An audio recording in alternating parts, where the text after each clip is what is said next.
Alrighty, guys, welcome back to another episode of I Coach Nutrition Radio. Today, I have the opportunity to interview one of my amazing clients that I've had the pleasure of working with now for the last few years. And she has been kind enough to come onto the podcast to share her journey of us working together. And I'm just incredibly excited for this. We were talking a little bit before this, and most clients that I ask to come onto the podcast, it's always a little bit, weird. They're a little bit nervous, whatever, which I totally get because I've done like 250 of these podcasts, and this is typically their first. So I'm super appreciative anytime that a client will take the time to do this. And as I've told her many, many times, I know that this podcast is going to help so many of you that listen to it because there are so many people that have gone through, a similar journey of, essentially just struggling with losing weight. And so I'm just so excited for her to come on here and be able to share her story, because I know that it's going to be super impactful. So without further ado, Ariel, welcome to I Coach Nutrition Radio. Thanks for having me. I'm happy to be here, and I hope my story can help others as well. I am confident that it will. Well, cool. So let's do this. Let's kind of give people a little bit of background on you. I know it's been a while now, right? We started back in August of 2019, and it is now 2023, February 2023 here when we're recording this podcast. So if you kind of rewind it back, and it might be kind of challenging here to remember, but I want to kind of take you all the way back to before we even started working together. Like what caused you to reach out in the first place? Sure. So reaching out in the first place, we'll start there and work a little backwards. So in August 2019, I was just about to start a new job, and when one change happens, you're like, okay, what else can I do to make things better? And so I'd follow your Facebook group for a while. I'm childhood friends with Alex, so I've seen lots of your posts over and over again. I'm like, okay, this is time to make the jump. Let's try to get the help that I need, because I've tried to lose weight for a while. Back in high school and stuff, I was always pretty active, cross country, cheerleading. I did a couple half marathons back then. Joined CrossFit senior year, and also through college a little bit off and on. So kind of I really enjoyed the weightlifting aspect of things, and running, and just that was usually my workout, my typical workout, I suppose. And then through college, kind of just fell in and out of things. I mean, college is stressful, and health wasn't my priority at the time. It was fun. I enjoyed it, but it wasn't like, oh, I have to make sure I go, or I have to make sure I eat the right things. And that's definitely when my weight started to trend upwards, probably like sophomore, junior year. And I always tried to lose weight. Before my wedding, I was like, okay, let's try to lose 15, 20 pounds. Maybe 5 pounds came off. And that was I thought I was doing all the hard work and doing everything I needed to. And after working with you, I know I wasn't. But at the time, I thought I was working really hard, and only was able to lose 5 pounds. So that's kind of discouraging to go through what I thought was really hard, and oh, that's all that happened. It made me think that I couldn't ever make it happen. So I was like, well, I definitely need some help with somebody. So that's when I found you. And as you said, it's been almost 3.5 years. So it's been a long journey, and really only the past 6 months is when I lost any significant amount of weight. So I know it's oh, I lost 40 pounds in 6 months, but there was 3 years of preparation in order to even make that happen. And that's what I think is the biggest thing that doesn't get talked about often. So I'd like to go into more in that, but that's kind of a good place to start. Yeah, no, that's definitely a great intro. And I wanted to kind of build off that a little bit there as well. I was in preparation for this, I was kind of looking back through the initial questionnaire that you filled out when we first started working together. And so I want to kind of share some of those details there, and then, let that kind of allow us to lead into, the next few years. And then, yeah, we'll definitely dive into kind of the last 6 months here in terms of, how impactful these have been.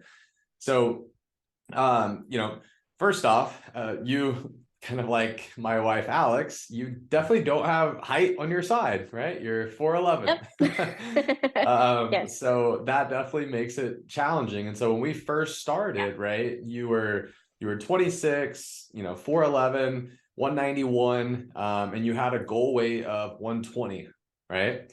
Hmm. You had been diagnosed with PCOS in October of 2017. Had a few different medications there related to that. You had described kind of your history there with nutrition and your journey, kind of like how you were just speaking on. You had said, Hmm. it's been a roller coaster ride, right? You said that you had done Beachbody programs. Hmm. You had gone on spurts of, bringing lunch to the office versus going out, or not eating out at all during the day, or not eating at all during the day, right? Due to, Yep. laziness, not intentional. You had said Hmm. that you liked working out. You had done 4 half marathons, taken CrossFit classes. You enjoyed those workouts, felt really strong, in those workouts. And you had tried, doing what you put in quotes as a healthy lifestyle over and over again, but not really following any sort of diet, but just kind Hmm. of, trying to eat healthier, and nothing had Hmm. really Yes. stuck. And Yep. you had said that, your number one, issue preventing you from reaching your goals was commitment, right? Also, you had done, currently you were doing mostly cardio. But again, with the Hmm. CrossFit, like, you did like doing the strength training, but at that moment you were Yes. doing mostly cardio. You were doing 3 to 5 workouts a week for 30 to 45 minutes at a time. Um, from a biofeedback standpoint, you were sleeping 5 to 7 hours per night, right? You Hmm. said that you were having issues falling asleep at night. You're having issues waking up throughout the night. Um, in Hmm. terms of your mood, you had said that you were stressed and worried, with starting that new job there in 2 weeks, and that, you Hmm. would, that was going to be like more stressful, right? Um, you had said, if you rank that out of kind of a scaling of 10, you had said 8 out of 10 was kind of where the stress levels were at there. You had also said Yep. that you weren't usually hungry, but you would tend to eat big meals with few snacks. Hmm. You had also said that you were currently consuming 1,500 calories per day. You were, typically, uh, you were consuming, like you said, 0 to 3 alcoholic beverages per week, mostly zero unless it was football season. And then you had said that your kind of nutrition knowledge was a 7 out of 10. So some of the biofeedback stuff might even kind of like spark a little bit of light bulb moment there for you. I mean, even I had kind Yeah. of forgot that you were only sleeping like 5 to 7 hours per night there. Hmm. But was there anything that like stood out there that you wanted to kind of speak on, just based off that initial questionnaire, compared to now where you are? Yeah, so I kind of resonated with the sleeping piece as well. Now I very consistently get at least 7 hours of sleep during the weekdays. Weekends are a little bit longer. We usually have stuff going on early in the mornings on the weekends also, but 7 hours is pretty typical. And I can definitely feel such a big difference just from that. Learning a little bit more about PCOS through this journey also, I've learned that insomnia and problem sleeping are also a symptom of that. And now that I've made my diet a little bit better, like 180, like I'm not waking up in the middle of the night hardly at all. I don't have to get up to go to the bathroom in the middle of the night anymore, which a year ago I like had to all the time. And I just noticed I like, oh wow, that is a really big change when you mentioned what I had wrote in the initial questionnaire. All these little things I keep noticing. Oh, that's a big change. That's a big change. They just keep popping up. Yeah, no, I mean, as I kind of told you before we even started in the podcast, like this will definitely be, I mean, taking it back, this is going to be a journey Yes. even as we're kind of going through this. Yes. And over the last 6 months, there's been so many wins that you've celebrated. It's just been awesome. As I've told you, like many, many times, it's like, it's crazy the person that you've become. But before we get into that, I want to kind of like, as we look through, so one of the tools that we've used throughout this process is a habit tracker, right?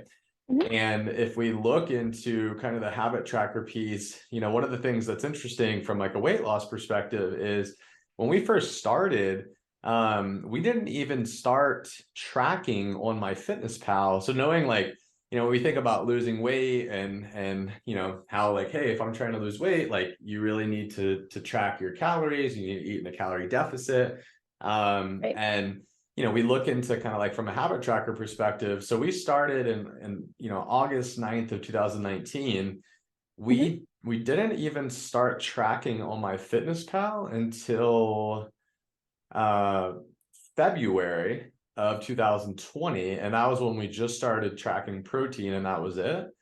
And Mhm. then we started tracking actual, calories and protein almost a year later. So we didn't Oh, even wow. start like tracking calories until like, 8 months in, right?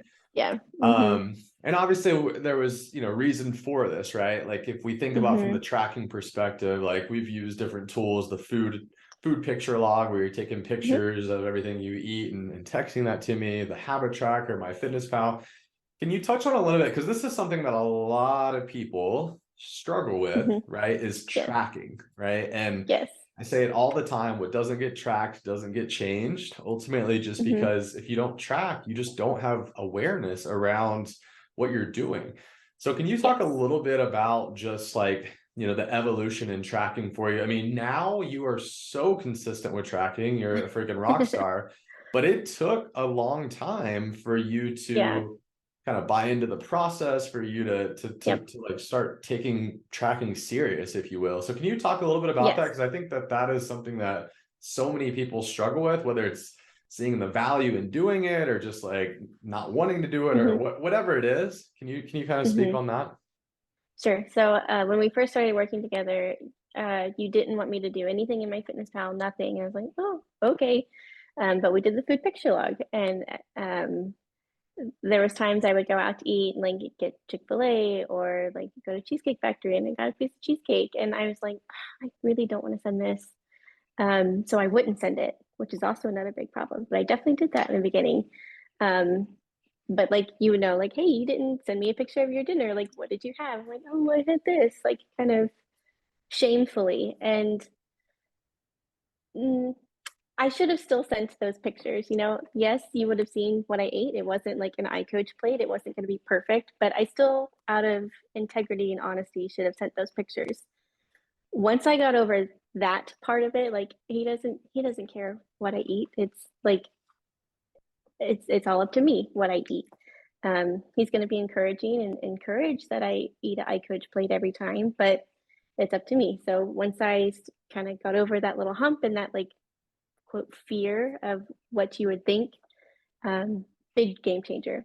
Um, that same feeling kind of happened again when I started actually tracking in MyFitnessPal. We kind of did the food picture log and MyFitnessPal in tandem just to make sure I was logging things correctly, which was definitely helpful. I super recommend that um, for anybody who's starting with MyFitnessPal.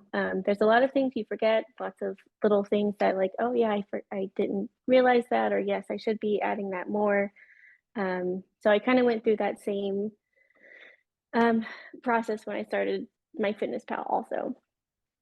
Um, but again, doesn't matter what Justin thinks. This is what I'm doing for myself.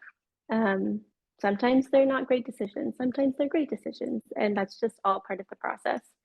Um, it has taken a long time for me to get here, um, but I've grown tremendously. My mindset is so much better. It's way more positive. I thought I was a positive person, but it's like grown exponentially in these past like 2, 3 years.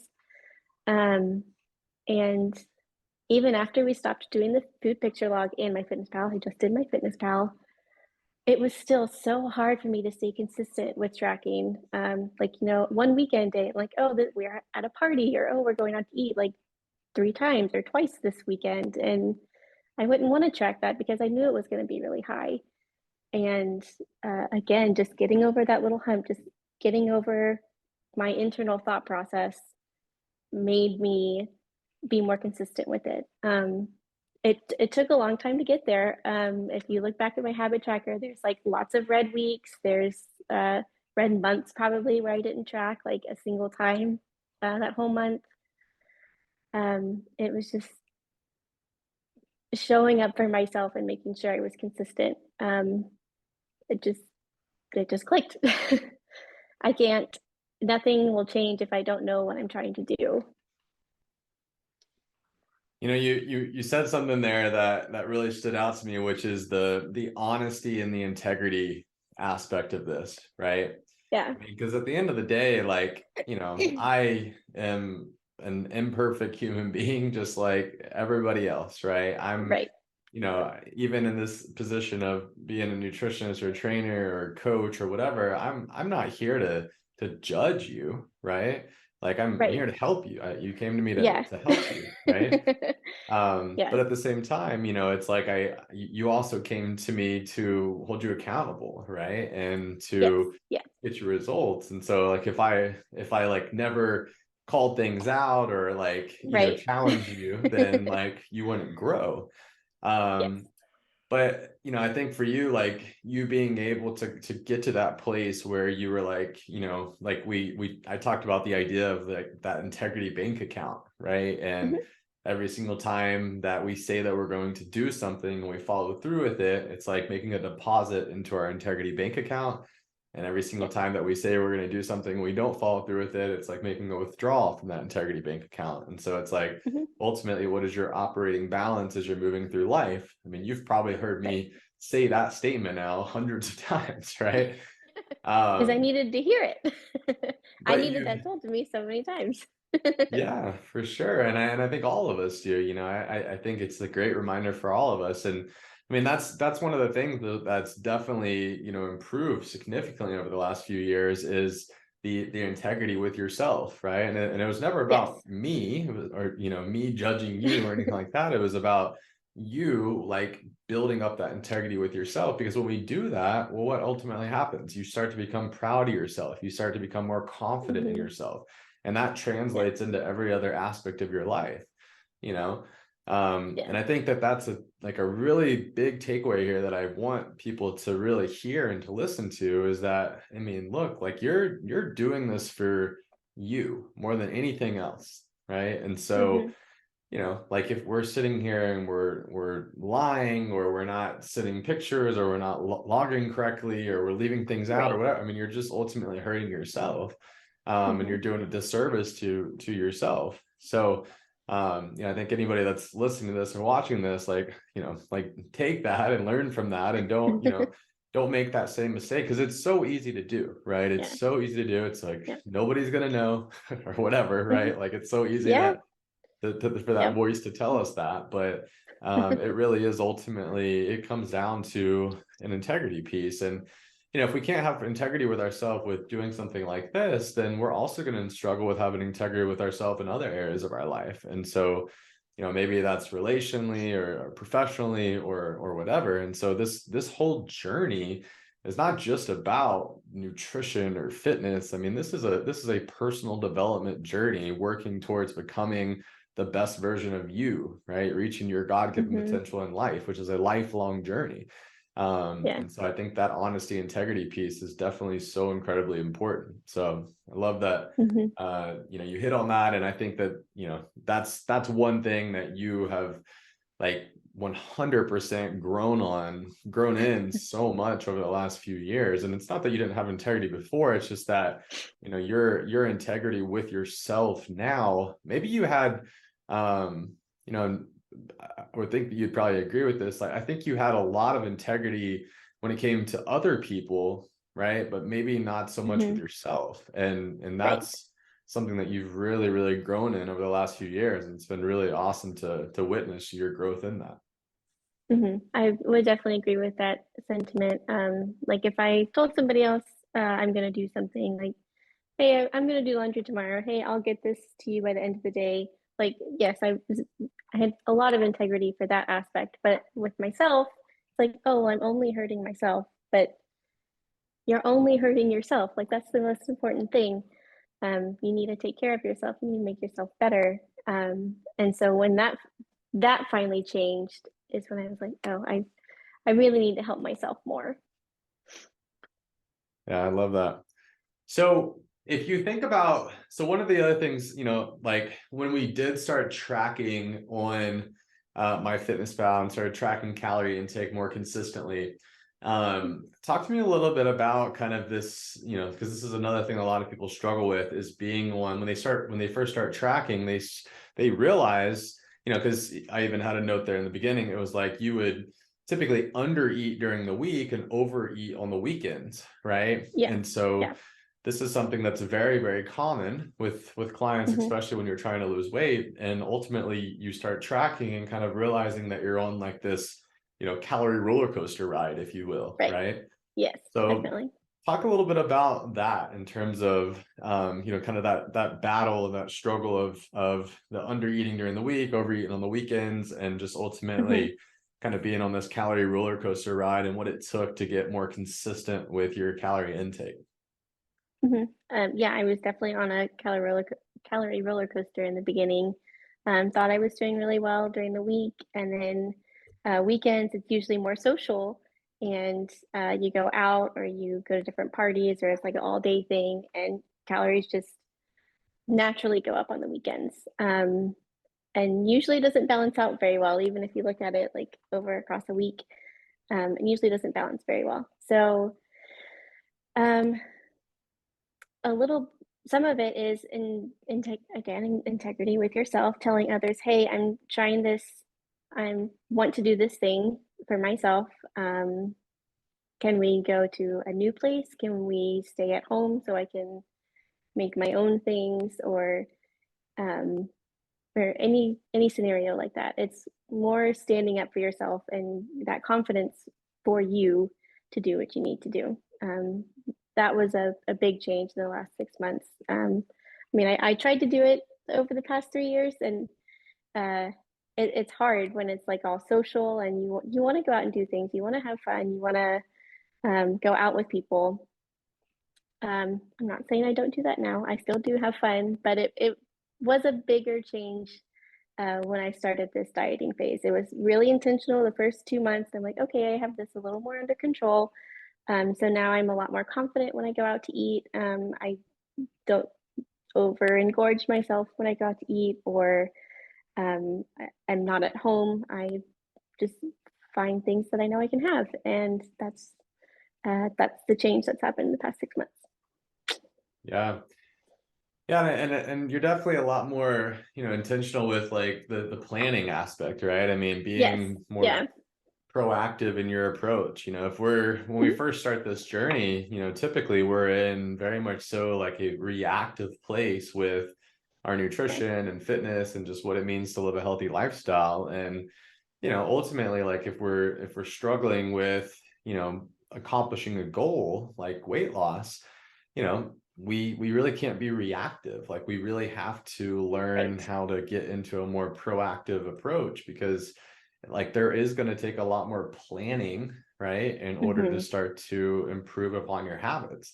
I mean, if you Yes. just, the definition of insanity, right, is just to do the same thing over and over and expect a different result. So, Yes. when people think about, accomplishing a goal, losing weight, it is a lifestyle change. And so you are going to have to be more proactive in your approach. You're going to have to plan more. Hmm. You're going to have to plan ahead. You're going to have to get into a place where you're starting to build good habits and get rid of or start to improve on bad habits. And that's really the only way that you actually create long-term change. Everything else, I mean, anybody can do something for a week or for a month, but like actually truly transforming your habits, that takes time. It takes months and Yes. years. Yep. But, you know, ultimately it's like if I took a year or 2 years or 3 years or you know, whatever, like that is still a very, very short amount of time in comparison to a lifetime. And if you can do that, Hmm. and then that allows you to change your habits, to transform your habits, to transform your lifestyle going forward for the rest of your life, then Hmm. it's totally worth it. I mean, this is something for you that you know, we're able to transform now at a young age. I mean, there's people that, you know, come to me at, you know, whatever, 40, 50, 60 years old, and now we're combating even more, right, of Hmm. a lifetime that's been lived. And so we're combating Yeah. beliefs and traits and skill sets and you know, Yeah. ultimately just a lifetime of habits there. So um you know, real change, real like true sustainable change, it takes time. I mean, this is not something that Yeah. just happens overnight. And Yep. again, you're a Hmm. testament to that for sure.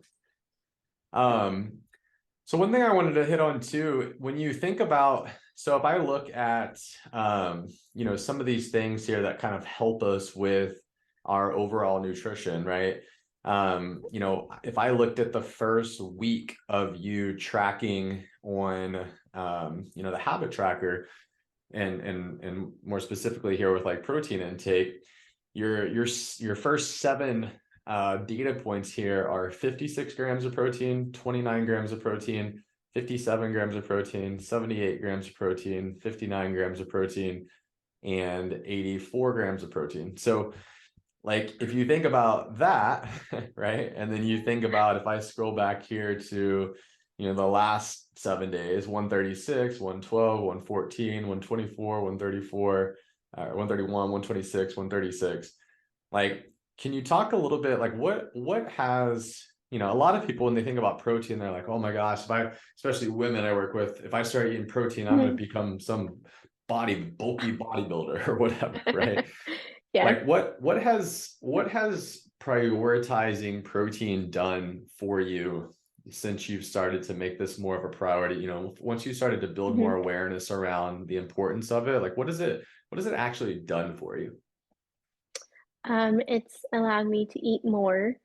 Those like 29, 54 days that you were just talking about, I probably only had one meal or two meals that day. So I eat more, which is always good. Um, I feel more energized. Um, I'm not like a mess throughout the day. I don't take naps. I hardly drink coffee, which I know is crazy, but it really helps having that protein.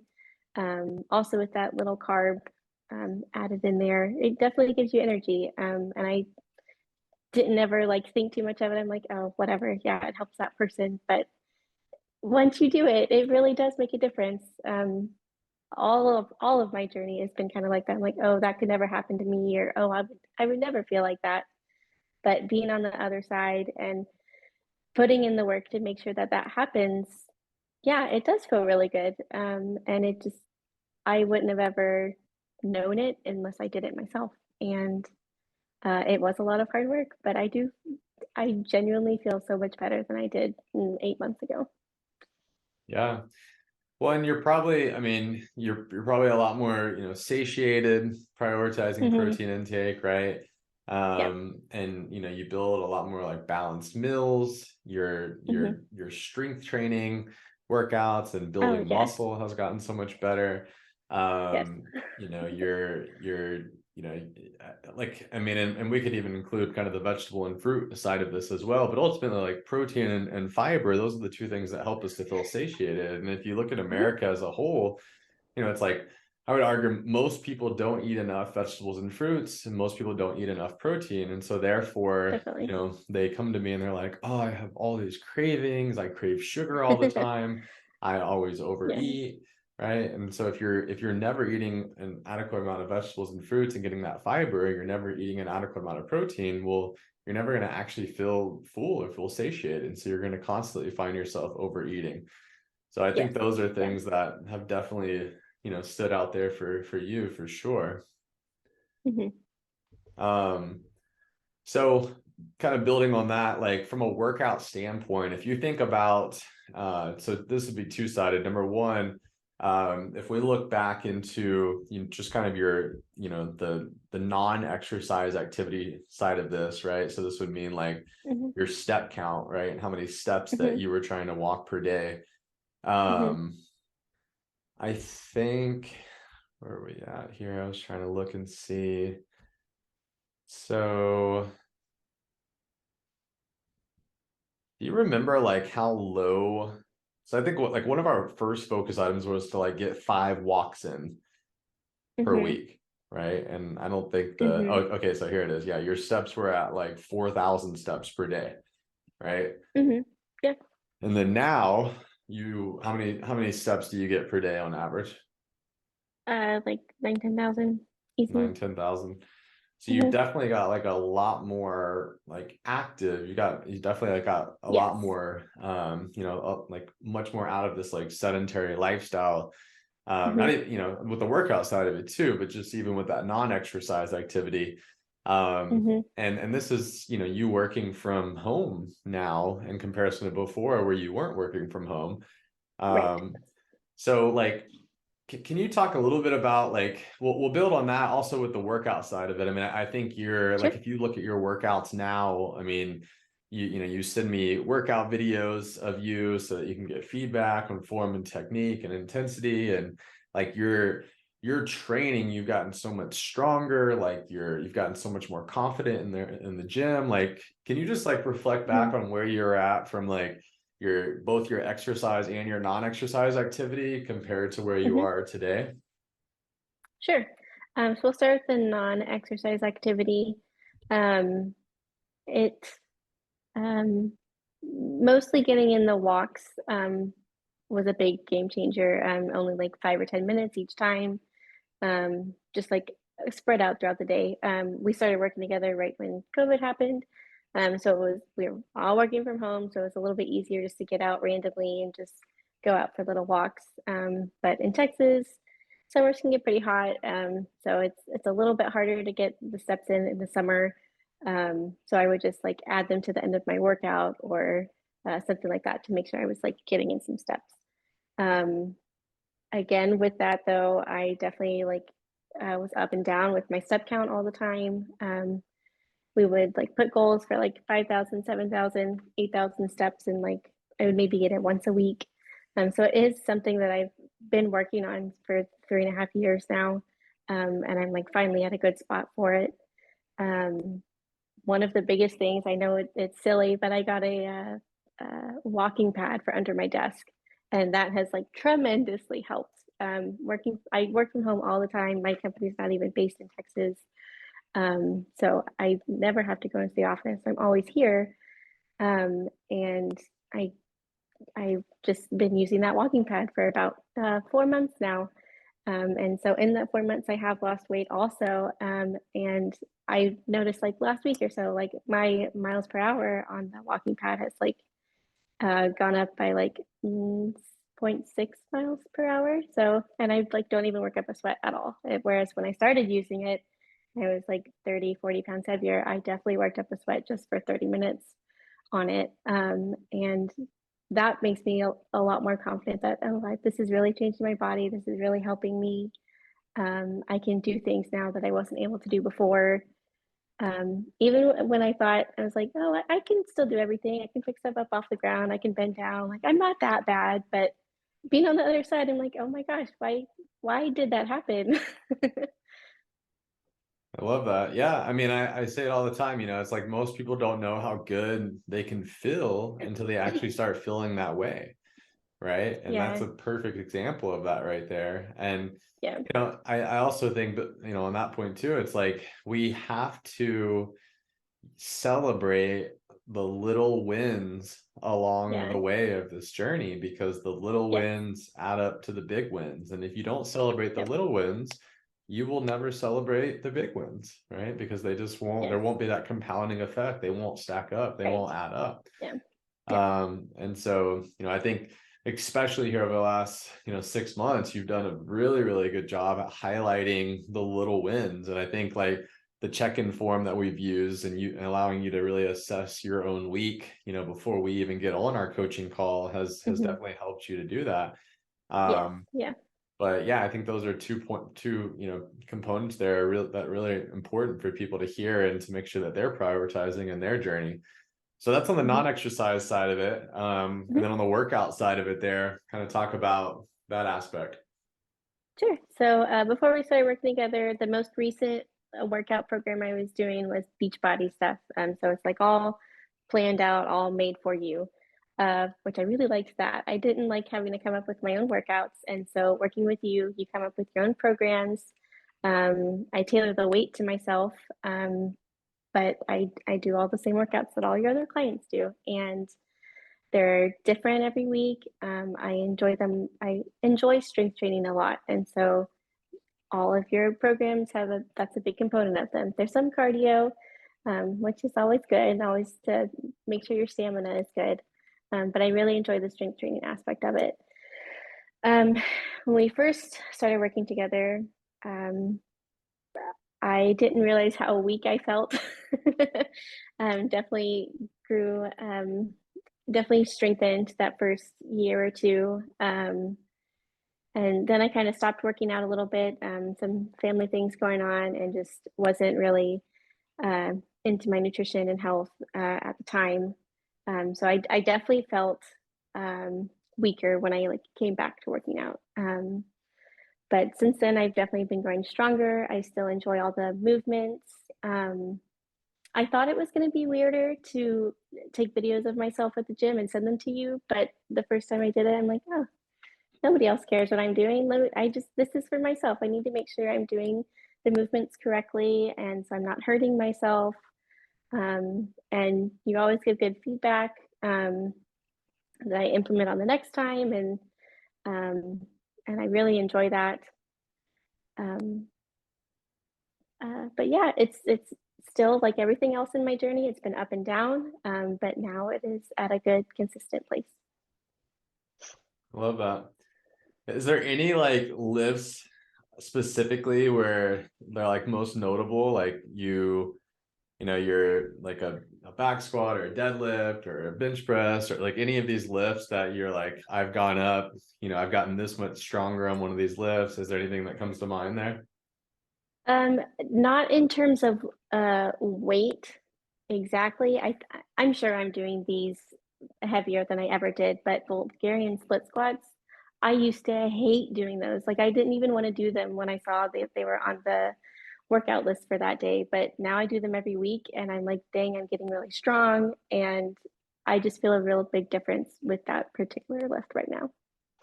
Yeah, I love that. Yeah, I mean, there's no doubt that you've gotten way, way, way stronger for sure. And we we talked about this like a few calls ago, but it was like, it's crazy how much more efficiently I move and how much better I feel when I move. It's like I took this Yeah. weight vest off, right? And so I just Yeah. feel so much better. Yeah.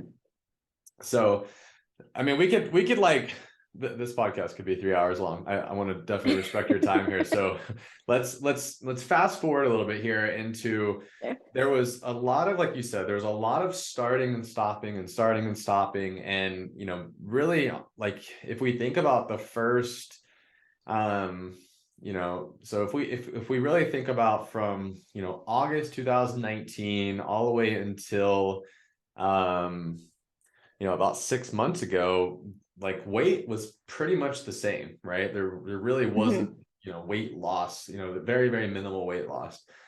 Yeah. And so you finally had this, I like to call it your, I don't know, coming to Jesus moment, right? Where it was like you finally went like all in on you, and you are now almost 50 pounds down over the last 6 months here. And it's a testament to you going all in on you. It's a testament to your consistency. It's a testament to you eliminating excuses, right? And I mean it literally is mind blowing to me, the transformation that's happened over the last 6 months in comparison to whatever the first 3 years or whatever that we first started working together. Yeah. So talk to us a little bit about, because this is the number one reason why I invited you onto the podcast, right? Which is like there are so many people that struggle with going all in on themselves and actually putting in the work that it takes. I always say, like, don't be the person that complains about the results they don't get for the work that they're not willing to do. And that could potentially be how we defined the first, whatever, 2-3 years before this. Yeah. And so over the last 6 months, like the everybody that I've talked, all the other clients I work with that I've talked to, as I've mentioned to you about you, right? And just like, just hyping you up and everything you've done over the last 6 months. The biggest question I get is like, well, what changed? Like, what made her finally make that shift? What made her finally go all in and commit and just eliminate the excuses and put in the work and do what it takes to get the results that she's got? And I'm like, I think that there's like, you have a really, really strong why, right? And sometimes we're just like sick and tired of being sick and tired. Like, it's like, it's like, I want results and like, I'm either going to do this or I'm not, type of thing. So I don't want to answer this question for you. I want you to answer it. But what was the defining moment? I mean, what changed things for you? What caused you to finally like do it? Like, what made you finally go all in on you and get these amazing results? Like, you've gotten better results in the last 6 months than you did in the previous 3 years before that combined. Yeah, definitely. Um, so we started the dieting phase beginning of August. I had just come back from family vacation. I'm like, perfect, this is like a great time to start. But we also tried to start the dieting phase back in May. And for whatever reason, again, I just was like, okay, yeah, let's try it, not really believing anything will actually happen. And I was just sick and tired of being sick and tired, like you just said. Come August, I'm like, okay, we just had a vacation. I got to, quote, indulge on things that I probably won't have while I'm going through the dieting phase. And we're just going to go all in on this. Um, I've, like you said in my initial questionnaire, I've had PCOS since 2017, so over 5 years now, which has definitely affected our ability to have a baby, which is my why. Um, we want to have a baby. I want to be able to be healthy for my future kids, and that's my why. That's been my why for since we started, but I didn't completely believe it. And I think that's the thing that changed. One thing I heard, I don't remember when I heard it, before we started this dieting phase. Um, Pray like everything relies, like you rely on God for everything, but work like you rely on yourself for everything. And I was praying a lot, but I wasn't putting in the work. And that's what finally switched. I needed to put in the work to make sure that I can still get there. Um, that still hasn't happened for us yet, and that's okay. I'm doing what I can do right now and still praying as hard as I can that that will happen for us. Um, but that was the biggest shift going into this actual dieting phase at the beginning of August. And that's what's been helping me. That's what's been keeping me going. My family all understands this is why I'm doing this, and they're all very supportive of it, which I think is also another really big factor. Tell other people what you're doing and what you're trying to do and why you're doing it. Um, I mean, definitely before I would always try like losing weight or dieting, and it just wouldn't really happen, but I wasn't really sharing what I was trying to do with other people. And so since I told my family this is what I'm doing, they're very helpful. Whenever I go to my parents' house for dinner, my mom makes sure like this is something that you can eat, and just always is looking out for me when we like go out to dinner. We definitely go out to dinner a lot less now, but I'm still brought into consideration when we try to figure out where to eat, and that makes things a lot easier. Yeah, I think, when you think about that, I mean, just kind of hitting on a few different points here. The last one there with the support, right? That was one thing that you shared that I didn't really ever know, which was like a lot of this for you was kind of I don't want to say a secret, but I guess kind of a secret in a sense as to like, there wasn't a lot of there wasn't a lot of sharing of this, Yeah. in your goals and this journey that you were on. And once you Yeah. finally did share that with others, well, now all of a sudden you started to get more and more support from, spouse and family and friends and coworkers. And it just like, it was this thing that ultimately made your environment a lot more in Yes. line with your goals. You didn't have to rely so much on discipline and willpower all of the time. It Yes. was like you Yeah. really set yourself up to be successful because you had that extra accountability from all of the people around you. Yes. And Yeah. accountability is so incredibly important because you have accountability with me as your coach.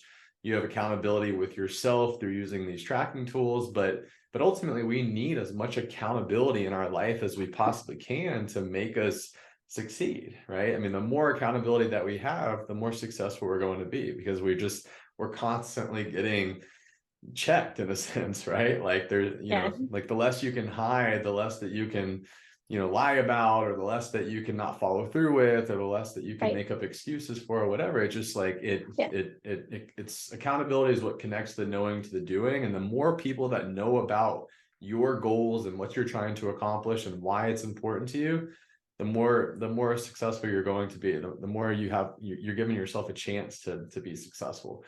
So Mhm. I think that piece was so incredibly key. You mentioned, kind of like, am I allowed to eat this or that? Like people listening right now, they're probably like, well, what do you mean, are you allowed? Right.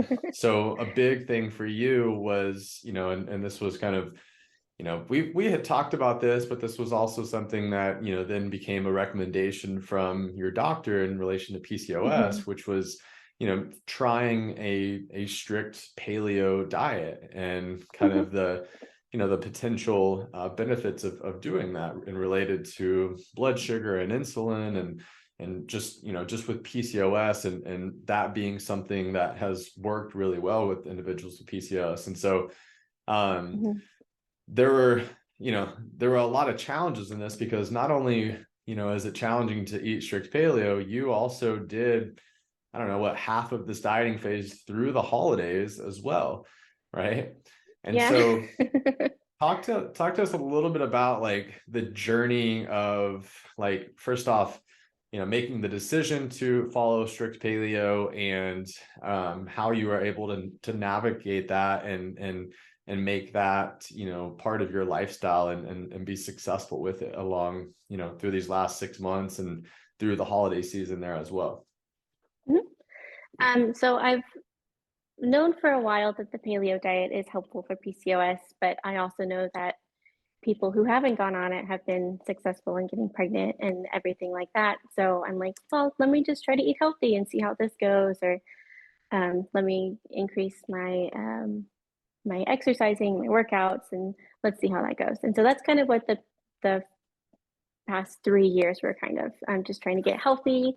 It was still very roller coastery, but I wanted to try to do it without going on paleo because I know that's very hard. It's very strict and it's hard to stick with.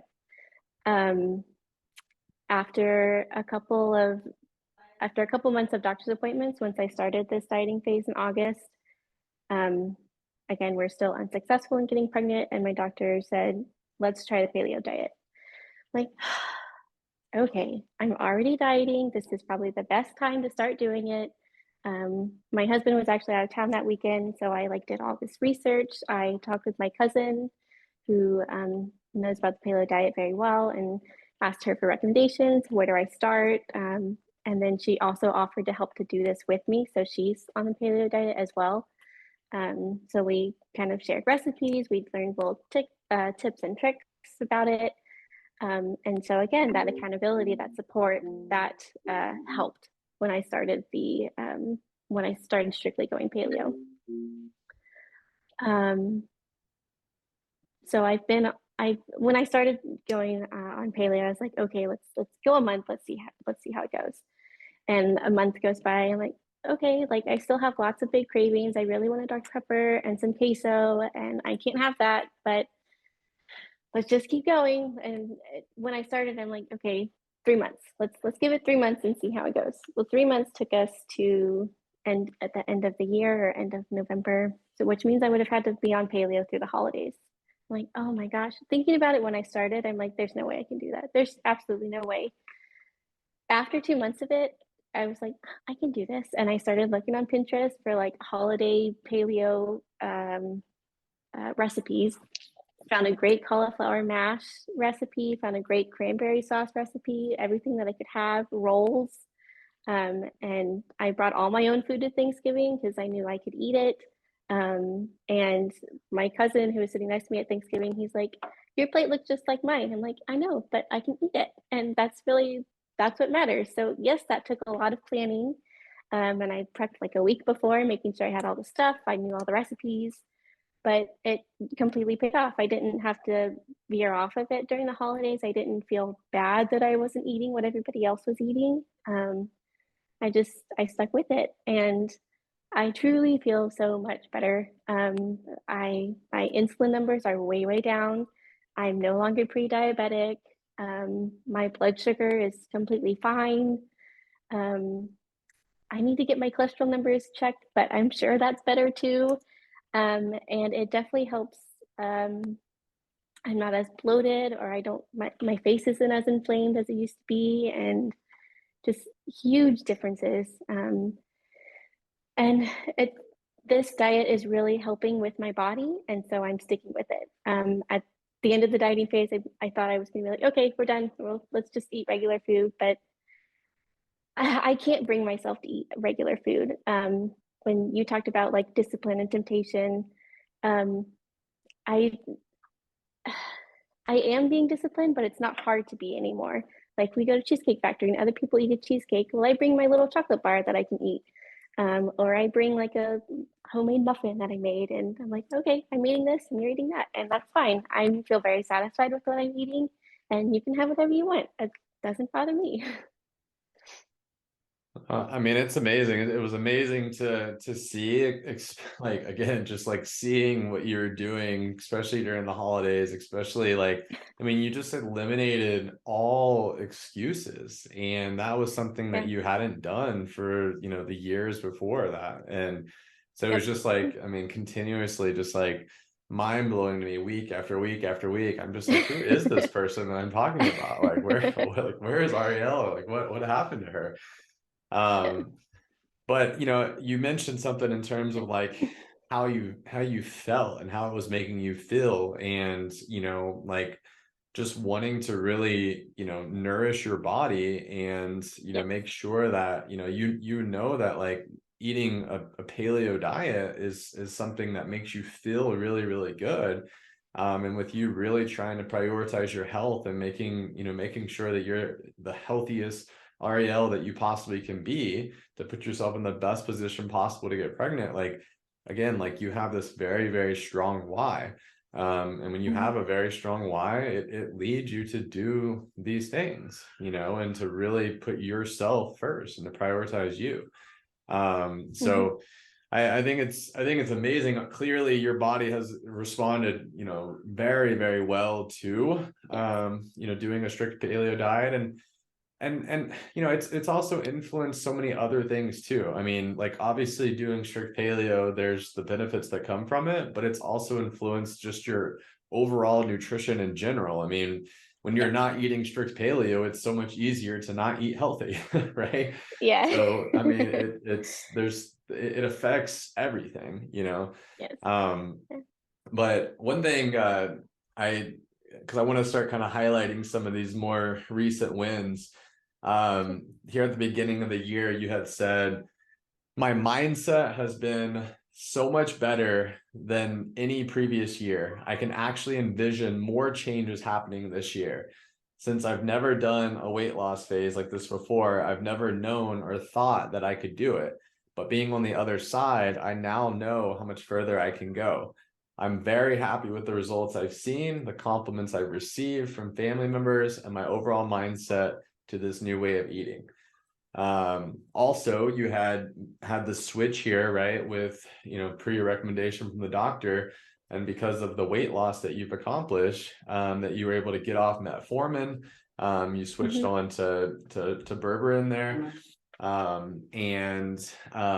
had mentioned the A1C. Do you remember off the top of your head, and I might have this note here, but what happened with A1C levels, insulin levels? Do you remember those exact number changes? I think it used to be 6.1 and now it's like 5.4. It's within a normal range. I think before it was just pre-diabetic, but now it's just within a normal range. Yeah, and then the baseline insulin went from 39 to 14.2. So That obviously, one, that was the one that I found in my doctor. yeah, I mean, that's absolutely like mind-blowing change there. Yeah. Um, your what were some of the other things here? Um, Um, I mean, so we stopped the dieting phase here pretty recently, and since we've been reverse dieting your calorie intake back up to maintenance slowly but mhm, surely, and you know, crazy enough, you've actually continued to lose weight through a doing that. With an little all bit. new low here recently was your last weigh in here, the lowest ever was like in the 162. So Mhm, yeah, I mean, we're approaching that 50-pound loss here, mhm, pretty soon. And you're eating, I mean, right now we're at 1900 calories a day.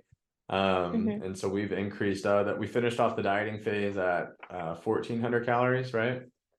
15. 15, Mhm, yeah. So we're up 400 calories since the end of that dieting phase, and you've actually just mhm, continued to lose weight.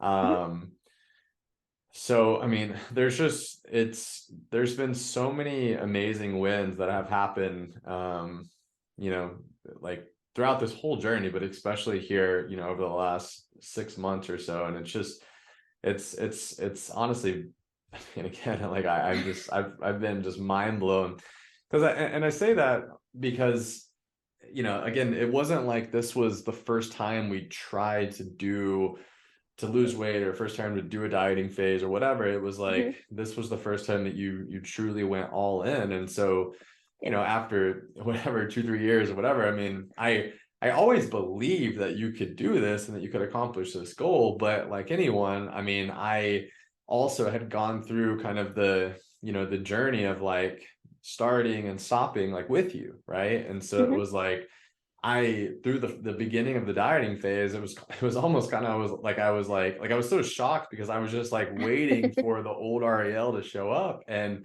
you Right. didn't. Like you just kept becoming the new REL, and like Mhm.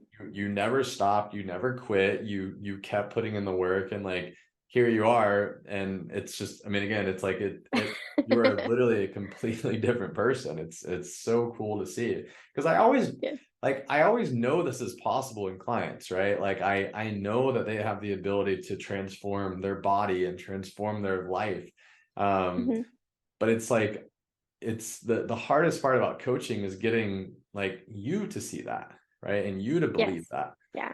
um Yep. and it's like, I mean, I can believe it all day long. I can know that it's possible, but like how do I convince you to trust the process and trust the journey, and like truly believe that you can do it. And you've heard me say this many times, but it's like, what's preventing us from becoming the person that we want to become is we're either lacking a belief or a trait or a skill set or a combination of multiple of those things, right? And so I think for you it definitely was the belief piece, right? I mean, Mhm. and once Yeah. you finally started believing and truly believing, and then started getting some small wins, and those started stacking up and started Yep. getting results, I mean, it's this thing that just like it lights you on fire, and the Mhm. motivation comes. And now it's like higher than ever before. But the integrity bank account, I mean, you have the most money in your integrity bank account that you've ever had. Like Yeah. your confidence is Yep. through the roof. Like you're just, I mean, it's just it's awesome. And it's what I want for every single person, because I truly believe that every single person deserves to live their best life and to feel their best and look their best and perform their best in this current season of life that they're in. And but Mm-hmm. it doesn't just happen. Anything Right. worth having in life takes hard work to obtain. And so you're a testament to that. I mean, you should just be so incredibly proud of yourself. I mean, I'm so incredibly proud of you. I know that you're, Cole and your family and friends and all these people are. And I mean, every time I, mention like Alec, even for example, like or Alex's mom or whoever, they would ask over the last few years, they're like, "Are you still working with Ariel?" And I'm like, "Yeah, yeah." And then now they're like, man, like it's just crazy. Like like I'll see pictures on Facebook or this or that, and Mm-hmm. I'm like, I know. But she, I, people have asked this too. They're like, man, like this person worked with you for all these years. Like, why did she never like quit? Why did she never like stop working with you? Why did she never like give up? And I was like, I don't know. I mean, that's another really good question for her. She never, I Yeah. mean, through this whole process, we never stopped working together. Like maybe we started Mm-hmm. and stopped in terms of like the consistency and the goals and the Mm-hmm. tracking or whatever, but like we never actually stopped working together. Um, Mm-hmm. so when you think about the belief aspect in that, it's almost like I mean I always believed it to be true. It's like I never like gave up on you or anything like that. But like, did you, I don't know, did you kind of like always know that it was going to happen? It was just like waiting for the right time, or what was it that, like, I mean, if you think Um, back and we're just kind of reflect on that, I mean, mhm. I guess the question that I'm trying to like get out of my mouth is why did you never quit like the Mhm. coaching part? Mhm. Um, because if I did, I feel like I would be completely giving up on myself. And you were like my last little bit of hope of like possibly making a change. And if I quit that, then what was I going to do? And so, yeah, it took a very long time, but that little piece of hope still kept me going for these 3.5 years. And that's all that it is. That's amazing. I love that.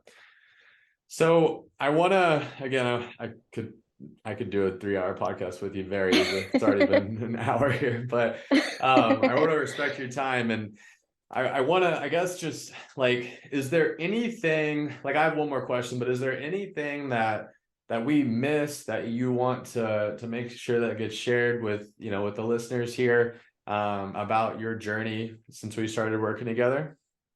Any advice, Um, anything at all that you want to share? I know it can be scary to step on the scale every day, but step on the scale every day, especially for women, though my weight fluctuates so much. Like even 3 days ago, my weight was 3 pounds heavier than what it is today. Like, what is that? And just do it every day. If you do it once a week and you get a little bit higher than like what your average is, then you're gonna get discouraged. And um, I definitely recommend it.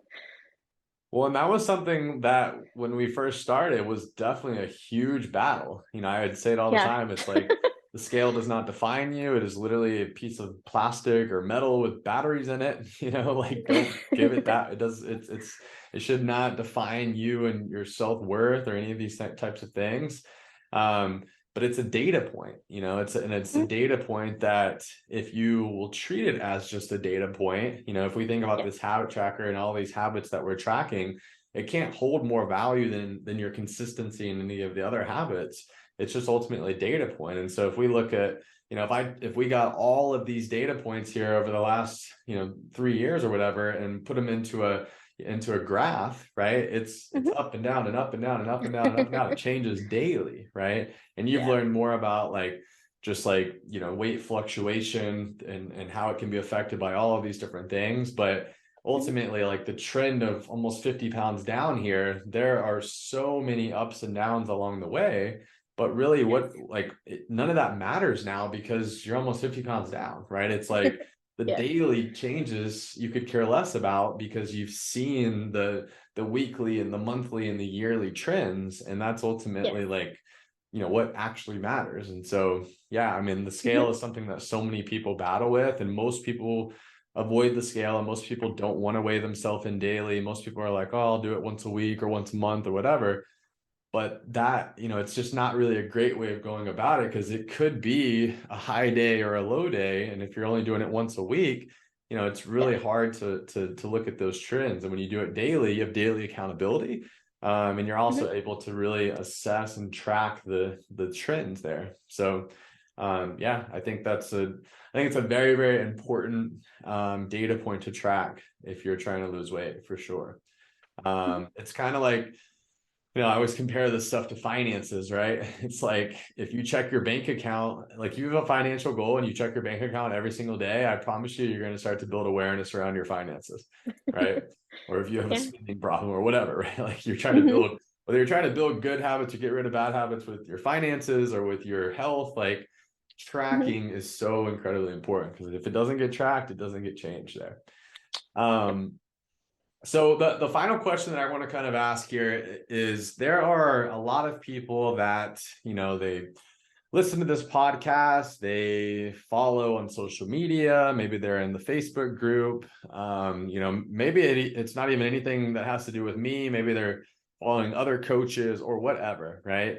But if you think about like the people that are listening right now that have never worked with a nutritionist, nutrition coach before, right? Or a personal trainer or whatever, right?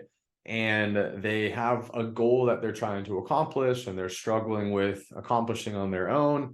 And maybe they're on the fence when it comes to hiring a coach. Maybe there's a financial aspect that's holding them back, or maybe they don't believe that it's actually going to help them, or that maybe they don't believe they deserve to get results, or whatever it is that's holding them back. Like, what would be your advice for somebody that is on the fence with potentially, hiring a coach and, being able to start a journey like this themselves?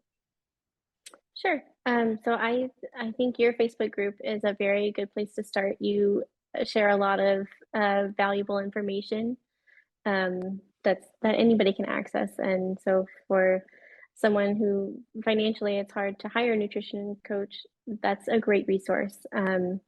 You have a lot of good explanations as to um, why strength training is important, why getting your protein is important. Because I think that's a lot of what the first 3 years were, was education, or maybe the first 6 months, and then the rest was just me. But a lot of our initial coaching sessions are about education, and once like that foundation is laid, it definitely makes things um, easier to understand, not easier to do, but once you understand and just kind of are aware of why things are the way that they are, it makes it a little bit easier to do. So just getting as much resource as you can before, but it's definitely a lot more helpful to get that one-on-one accountability and coaching.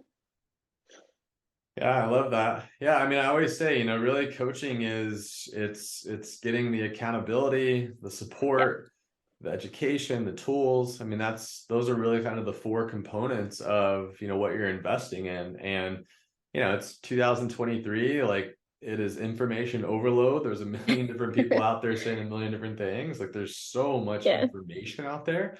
So there's definitely not Yeah. a lack of that. When you think about the tools, I mean, there's so many different tools out there that you can use, whether it's MyFitnessPal or creating, using one of these habit tracking apps or creating a Google Sheet or whatever. The support aspect of it is something that, I think a lot of people potentially could get if they, join like a Facebook group like that. They can get it in that. They could get it with their gym. They can get it with a friends group, family group, whatever, right? But getting that support in your life. And then like you said, the accountability is definitely the most important part. Accountability is what, and you've definitely heard me say this hundreds of times, but it's what connects the knowing to the doing, right? Yes. Like a Yep. lot of us know that we need to, whatever, eat healthier or work out more consistently or do, these lifestyle habits that are in line with prioritizing our health. But, it's like out of mind, out of, or what is the saying? Out of sight, out of mind, right? It's like we do it when we have time to do it, right? And Yeah. when we get busy or life happens or we get stressed or whatever, then all of a sudden we stop. And so it's like this constant cycle of starting and stopping. Hmm. But the accountability is such a key piece of this. And then also just being able to like individually, design this for you, because I mean, at the end Hmm. of the day, like nobody else in this world is the same person as you, and nobody has the same exact lifestyle as you or the same struggles as you. And so being able to like work one-on-one with the coach, it kind of takes all of these components of getting accountability and support and the education you need and the tools you need to help you become successful. So Hmm. yeah, no, I think that's great. And anybody that wants to join that Facebook group, like, you are more than welcome to. It's you're definitely invited into that. I always encourage all the clients that I work with to invite their friends and family and coworkers and whatnot. I mean, ultimately, like, again, there's a lot of misinformation out there, and this is a group that you can trust and you can feel supported in, and you can learn from the clients that are in that group that are sharing the things that they're learning, and their wins and their struggles. And podcasts like this is again, like, somebody could listen to this and it could help them so much. So again, just want to thank you for taking the time today. I think this podcast was amazing. I think it's going to help so many people. I'm proud of you for overcoming the fear of doing a podcast there. I know it can be a little weird or nerve-wracking or whatever there, but yeah, I think this was amazing, and I'm just super excited to share this podcast. I think that it's going to help a lot of people. And just, I think the biggest thing that I want to leave people here with is, don't quit, don't give up. You are worth Yeah. competing for, because at the end of the day, if you stop, if you give up, if you quit on yourself, I promise you, whether it's a year from now or 3 years from now or 5 years from now or whenever, you're going to have to start again, and you're just going to be in a worse Hmm. spot. You're going to be even farther away from accomplishing your goals, and it's just going to be that much harder. So things will be hard. You will have to overcome adversity, and there's going to be struggles and there's going to be challenges, but like, you're worth competing for, you're worth prioritizing. And you only get one body, you only get one life, one opportunity. And whether you realize it now or not, your health is your greatest asset, because if you don't have your health, you know you don't really have anything. So again, just want to thank you, Ariel, for taking the time to come on the podcast, share your story, share your journey. And yeah, I hope it inspires others to go out there and to work towards accomplishing whatever the goal is that they want to accomplishing, and ultimately living their best life and reaching their God-given potential in life. So thank you so much. I appreciate you. And yeah, I'm just excited to continue to see you succeed and accomplish your goals. So Wonderful. Thank you for having me very much.